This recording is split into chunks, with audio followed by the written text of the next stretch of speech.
Hey guys, and welcome to Jurassic Room. I actually want to do this video about Rampage. So I'm actually going to start doing a few of these videos since I love the movie so much. And I really do want to see sequels for it. Especially with more monsters, and please call it Rampage 2 World Tour or something like that based on the game. That'd be really cool. But anyway, wanted to explain how each of the monsters have their own individual looks, while George relatively looks the same, especially Lizzie and Ralph, and even Rhett the Rat, if that is his name, I cannot remember. I had to go double check that. But essentially my theory is that the animals vary in their appearances due to their diet. However, this could be well explained by the moviegoer or movie makers in the making of Rampage art book, as well as the making of the movie, which probably comes with the Blu-ray, which I have not seen yet. Given that if that is in there, then this just further makes the point. Let's start off with the rat monster we see in the beginning, assuming that is probably Rhett the Rat, if that is his name from the game, I cannot remember, but there is a mutant rat in the game, or at least the sequels to the game. And essentially, he's probably the only other herbivore other than Ralph, given that I've never heard of a rat eating meat other than, well, rats will eat anything, so given that, he's probably not fed meat on a space station. But he really has no other abilities other than being just a really large, near pit bull-sized rat, who further takes down the space station in his ravenous rampage. Moving on to Ralph, we can assume that his diet would consist of what he looks like.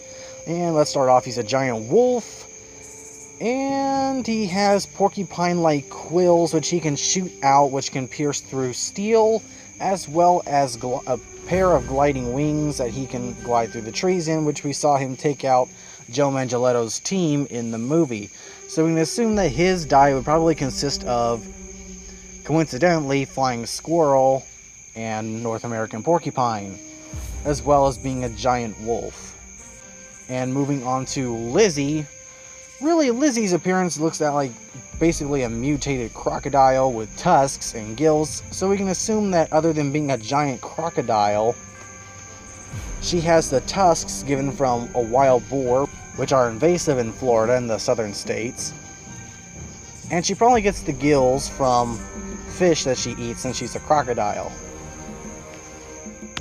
As for the club tail, we really don't know what causes that, other than it's probably just her mutation. Now leading on to the fourth and final monster we see in the movie, which is George the albino gorilla. Since he's the only pure herbivore we know of in the movie, all he really does is just grow to an extra large size. Really, Titanic size for that of a gorilla. And the growing to nearly 40 plus feet tall, a little around that, more like 30 to 40 feet tall. So we can assume that's just from him being a herbivore, as he has consumed nothing else, and by the time that the main villain is fed to him with the antidote, it probably stops him from gaining any of her evil powers, whatever he might get from eating her, given that's the only kind of meaty material that he eats in the entire film. So, what do y'all think of my theory? Or really, any theory that makes sense, given that a wolf mutates, can fly or glide, shoots porcupine quills, and a giant tusked crocodile. I'd like to hear y'all's thoughts down in the comments. Thanks, and like, comment, and subscribe, and let's hit the 2,100 subscriber mark.